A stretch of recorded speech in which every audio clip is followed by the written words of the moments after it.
I'm back, and I'm better than ever. What's up, guys? UFC 316 is going down this weekend, and I thought I would give you guys my predictions, best predictions on YouTube. That might be a lie, but who knows?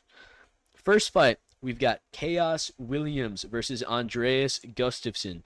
Now, I'm going with Andreas Gustafsson. A lot of people are picking Chaos Williams, as you guys can see here.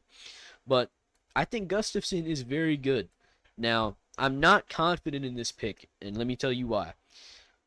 Andreas Gustafsson's defense is not very good.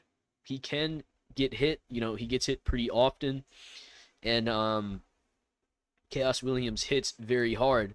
But I think as soon as the fight starts, Andreas Gustafsson is going to be the one going forward. I think he's going to be getting into the clinch, shooting takedowns.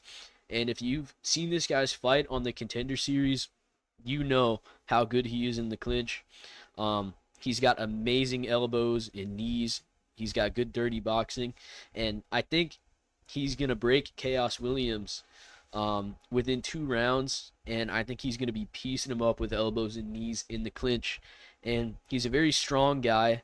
He's big for the weight class. He's durable. Like, he will get hit, he can get rocked, but he's got good recovery. He's very tough, and I think he's going to win this fight. So I'm going to go with Gustafsson by a TKO in round two. In the clinch, I think he'll land a knee to the body, and I think he's going to fold Chaos Williams, but I will not be surprised if he gets knocked out. This is a fight that I would definitely avoid betting on. Very tough matchup for both guys. They're both dangerous, so stay away from this one if you're a betting man. But on to the next one. We've got Markel Medeiros versus Mark Choinsky. I'm going with Markel Medeiros. He looked alright in his last fight. It was a split decision, but I thought he looked good. He's got good striking, and he's got good grappling. He's a well-rounded fighter. He's just one of those guys, like, I think he'll do well in the unranked area of the division for, like, the entirety of his career. He's nothing special, but, I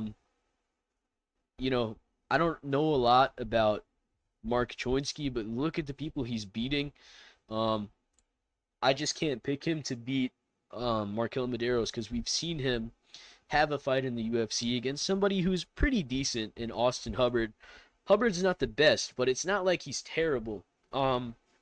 He's okay, and Markel Medeiros was able to beat him, so he's got UFC experience. He's got a win in the UFC.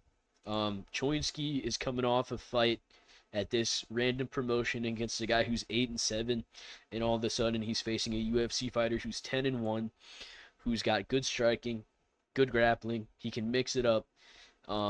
I just don't think Choinsky's gonna win. I don't even know if that's how you say his name, but yeah, I think Medeiros wins a decision, 29-28, and I think he's pretty good. So yeah, that's what I'm going with for this fight. But next one, Quillen Salkild versus Yanel Ashmouz. Mate, I'm going with Salkild. Quillen Salkild is actually really good. I think he's a good prospect. You can see he's minus 410. I think the odds are a little bit misleading. Um, Yanal Ashmouz is a very good fighter. He's going to be looking to shoot takedowns and land big right hands over the top. Skullkilled is going to be much faster. He's going to have a huge speed advantage, and he's got a gigantic height and reach advantage.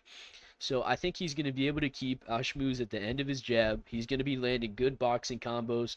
He's going to be mixing in his kicks, and he's got good grappling too.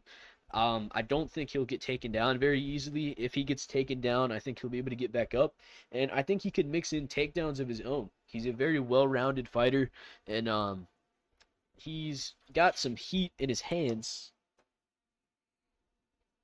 He's got some heat in his hands. We saw him redeem Anshul Jubilee in like 20 seconds. So, yeah, I got to go with Skullkilled. He's a good fighter, and I think he's going to win. One of them's going to win, guys. No. I just gave you all the reasons for Skullkilled. He's good. I think he's going to win. Decision. I don't think it's going to be very close. I think it's going to be a pretty lopsided decision. But Ashmouz can hang in there. You know, He's all right. He's good. He's got power in his hands. He's tough. So there's avenues to victory for him. I just don't see it happening. So on to the next one. Azamat Murzakanov versus Brenson Hibero. This is this is easy. Azamat Murzakanov, the professional. This guy looks like he's gonna, pick you up in a taxi somewhere in like fucking Romania. But I think he's got this. He's good. His looks are deceiving. He's very fast, even though he's like short. He's fucking density maxing. This guy's got power. He's got thud. Um, I think he's gonna knock out Brenton Hibero in one. This guy has got knocked out by Zhang Ming Yang, which in hindsight is not that bad, but I think he's kind of chinny. And I think Mirzakhanov is just so dangerous. Like Johnny Walker should be thankful that he's not fighting this guy because he would have got sent to the fucking morgue. So I'm going with Mirzakhanov. He's very good. He throws a wide variety of strikes. He's got a good jab. He's got good straight punches. He's got good hooks. He's got good uppercuts. He throws body kicks, head kicks, knees. He'll throw flying knees. He's good. Now, he does have a huge reach disadvantage, but I don't think Brenton Hibero is like some masterful, you know, outside fighter. I think Mirzakhanov's got it in the bag, dude. He's got a lot more experience in the UFC, and he popped for PEDs, so we know this guy's juicing up. So I'm going with Mirzakhanov to win this fight. But on to the next one. Ju Sang Yu versus Jekka Sergi. Take a look at this. He got finished by Anshul Jubilee and Weston Wilson. Jekka Sergi, that is. He got finished by both those guys. What more do I have to say, dude? You can't be getting finished by Anshul Jubilee. It's just not guard. So, I'm going with you. I'll be honest, you guys. I haven't seen you fight, but I'm not picking anybody to win a fight who's lost to Anshul Jubilee. So there you go. I'm going with Ju Sang Yu by TKO in round 2. He's got some TKOs. He's got some decisions. When you're winning decisions on the regional scene, some people might look at that as bad, like, oh, you're fighting these guys who aren't even UFC level and you can't finish them. But if you are consistently winning decisions, I think that is, pretty good. So I'm going with you. Those are the reasons I have. I haven't seen him fight, I'll be honest. But Jekka Sergi just sucks. He's got power in his hands, and that's about it. But on to the next one. Sergey the Polar Bear Spivak. What do you guys know about the Polar Bear? Fighting Salsa Boy Cortez Acosta. I'm going with Spivak by TKO, dude. I think he's gonna go out there. He's gonna be walking forward like a polar bear. He's gonna take Cortez Acosta down and treat him like a fucking seal. Now, let me be serious. Cortez Acosta, he is good. He's got pretty fast hands. He's got good striking, but I think Spivak is like a gatekeeper to like the top 6 or 7, and I just don't think Acosta's on that level, dude. I don't think Salsa Boy can do it. I think Spivak is, he's going to be able to hang with him on the feet. He's not going to get chinned like Ryan Spann. And I think he'll be able to land some good shots on the feet and then, shoot takedowns. And I think once you get taken down by Spivak, if you're not Jailton Almeida or somebody with really good grappling, it's going to be tough to get up. So I think he's going to get a TKO, maybe get mount, start throwing down some elbows. I think he'll get a grounded pound TKO in round 2. I'm going with my boy, the Polar Bear, to win this fight by TKO. So there we go. But on to the next one. Ariane Lipski versus Kong Wang. I'm going with Kong Wang. Just cuz. She's good. She's got good striking. I know she lost to Gabriela Fernandez, but I think she was getting a little silly in that fight, a little overconfident, and she made a mistake. And Ariane Lipski is, she's all right. Like, losing to Jasmine Jasudavicius isn't that bad, But I just got a feeling Kong Wang's gonna win, man. She's dangerous on the feet, and it's very rare for a women's fighter to like be dangerous in the striking at all. Most of the time, if you're a women's fighter and you're getting a lot of finishes, they are all like submissions or TKOs, like from ground and pound. But Kong Wang did actually knock out a lady. She knocked a lady out cold. So I got to go with her to win. I think she's good. So next one, Bruno Silva versus Joshua Van. I am fucking hyped for this one. Everybody loves Joshua Van. I think it's past the point where he's like an underground prospect. Like everybody knows Joshua Van. He's fucking sick. He's got amazing boxing. He's got amazing takedown defense. He's young. What is he, like 23? Yeah, he's 23. Um, I think he's going to knock out Bruno Silva in round 3. But I will say, these odds are misleading. Bruno Silva, if you look back at this, he's on a 4-fight streak of finishes before he lost to Manel Cap. And I think Cap is like a contender for being the champion. So um, that loss isn't too bad. But Bruno Silva, he's got a lot of power in his hands. Um, but I just think Joshua Van is so much better. Like he doesn't hit very hard. He's kind of got pillow fists, to be honest. But the damage accumulates, dude. He's going to the body. You know, he'll throw like a 4-punch combo, mix in 2 body shots. He throws calf kicks. Bruno Silva's not taking him down.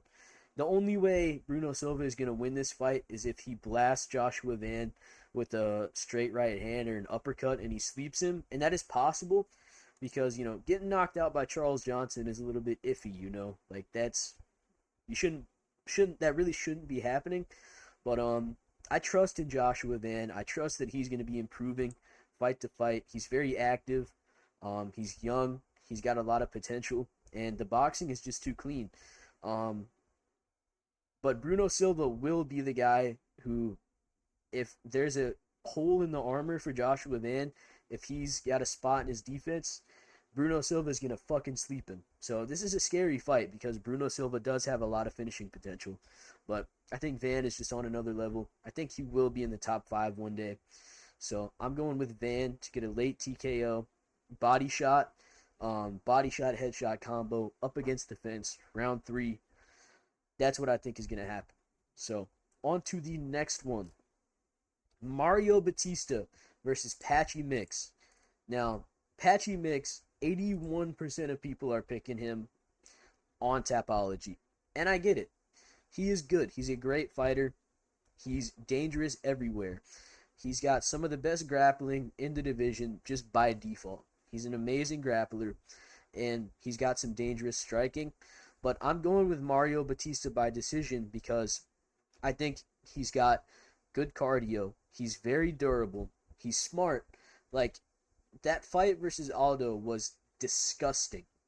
But it was disgusting because he had to make it that way. Like, he's not concerned with having a fun fight. Which, as much as that sucks to watch, it's good. It's a good trait to have as a fighter because you will do what you need to do to win. So I think Batista, he also has amazing grappling. Good luck submitting him. I don't see it happening. And I don't think Patchy Mix is going to knock him out on the feet. I think it's going to be a very close stand-up war. And I think Batista's going to win. Like, he's got good striking, dude. And I don't know, dude. I just think Patchy Mix might be a little bit overrated. The guys he's fighting aren't bad, and he's finishing them. But, I don't know, man. I don't see him finishing Batista. And if you can't finish Mario Batista or hurt him really bad on the feet, he's going to be like a fly just buzzing in your face. You can't catch him. He's very fast. He's got great cardio, great output. Look at the fight versus Ricky Simone. I think he's going to win a decision. I know this might be like the most unpopular pick on the card, but I think he's got it in the bag, bro.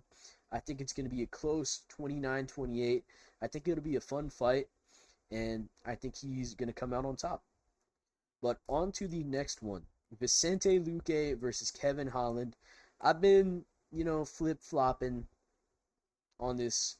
It's been hard to make up my mind, but I just have a feeling Luque is going to win. I don't see him getting knocked out. I think he's, on a little bit of a comeback. He will shoot takedowns on Holland if he needs to. Watch the fight versus RDA. He shot a lot of takedowns in that fight. That's good because, you know, Kevin Holland, his takedown defense is a little bit iffy. And I think Luque is going to be able to land big shots on him. I think he's going to be able to have good defense and not get slept by the first straight right that lands. And, yeah, I could see him getting a submission. Maybe I could see him dropping Holland. Like, Holland got dropped by Oleg Jacek. I know he's got a good chin, but it's not like it's impossible for him to get dropped, and Vicente Luque's got a lot of power. They're both very good with their, front headlock chokes, like Darce's, Anacondas, stuff like that. So if either one of them ends up in a front headlock position, it could be over. But I just think Luque's got it, bro. I think he's got it. I think it's going to be a close fight, but I think he's on a little bit of a comeback. But, yeah, I don't have a whole lot of reasons, but I just don't see Kevin Holland blowing him out of the water and knocking him out. And if it's a decision, I think Luque is just going to do a little bit better. He's going to be landing more strikes. He's going to be landing calf kicks, going to be landing jabs, landing body shots, and I just think he's just a little bit better. So it's going to be a majority striking fight, but if one of them is going to shoot a takedown, it's going to be Luque. Now, I think Kevin Holland has more of a chance of getting a knockout in this fight, of course. Like, Luque had a brain bleed in one of his fights, but it seems like he's got past that. I know Themba Gorimbo is not that great, but if you're smoking him in 30 seconds, that means something. So, I'm going with Luque, dude. I think he's going to win a close 29-28 decision. But on to the next one. Big Joe Pyfer versus Kelvin Tubby Gastelum. I'm going with Joe Pyfer. I think he's going to be the first guy to cold Kevin Gastelum, absolutely sleep him. I just don't think Kelvin Gastelum is that good anymore, bro. And Joe Pyfer has bombs in his hands. He can take down Kelvin. He can submit him. It's not like this is a 5-rounder. I don't see him gassing out. I could see him, winning a decision where he's dropping Kelvin all over the place in the first 2 rounds, and then the 3rd round is kind of tough, because Kelvin is very tough. He's durable. But I just think Joe Pyfer is just better. He's bigger. He's stronger. He hits harder. And he's got a big reach advantage. He's got a height advantage. I think he'll be stronger in the clinch. I just think this is an easy fight for Joe Pyfer. And I'm not going to lie, dude, I'm kind of a hater. I really don't like Kelvin Gastelum. He's got good fights, but I just don't fuck with him eating tacos and having a show called Missing Weight with Kelvin Gastelum. I think it's whack. I think it's unprofessional. So, call me a hater. It's okay. I'm a hater. I think Joe Pyfer's going to knock him out. Yeah, that's what I think about that fight. But on to the co-main event. Juliana Pena versus Kayla Muscle Milk Harrison. I'm going with Pena, dude. And here's the thing. I'm going with Juliana Pena because she's retarded. And that might sound funny. That might sound silly. But I'm being very serious when I say that she will win this fight because she's retarded. She will get taken down in the first 2 rounds. She'll get elbowed. I don't think she's going to get submitted. She's got decent jiu-jitsu. And I think as the fight goes on, she's going to be throwing her little ish, ish, ish, ish, ish. Those combos, where she's just extending her arms like this. But it's going to be working because Kayla Harrison's striking is not very good. She's 34. Kayla Harrison's 34. So it's not like she's a prospect that's going to be leveling up drastically in between fights. I don't think she can finish Pena on the ground. I think Pena is actually pretty good on the ground. And I think Pena is just going to be tough. She's going to be durable. And she's going to be retarded. She's going to be swinging how do I say this? like a I don't know how to like articulate what I'm thinking, but she's gonna be in Kayla Harrison's face come round 4, come round 5, come round 3. I think the tides will start to turn. Kayla Harrison is gonna have a good first 2 rounds, but I think as round 3 starts, Pena is gonna take over. She's gonna be landing her little retarded combos, and I think she's got it in the bag, dude. I do. And I'm going with her to win a decision, 48-47, based on the last 3 rounds. I think her striking is not better, but Kayla Harrison's striking isn't good. And I think Pena has better cardio. And if they're going to have a war on the feet, which I think it will be, I don't see Kayla Harrison ragdolling her for 5 rounds. I think it's going to be a striking war. I think Pena comes out on top in a fight like that. And I am excited for this fight. Like, they got beef, dude. They don't like each other. Kayla Harrison, by the way, is definitely on PEDs. Because who the fuck says, oh, yeah, USADA's been testing me since I was 12. Like, oh, really? They've been testing you since you were 12 fucking years old? Yeah, for sure. She's on PEDs. I know it. I know it. Yeah, it's 100% in my opinion. All right, this is my opinion, but yeah, I think Pena's got it in the bag, dude. I got a feeling.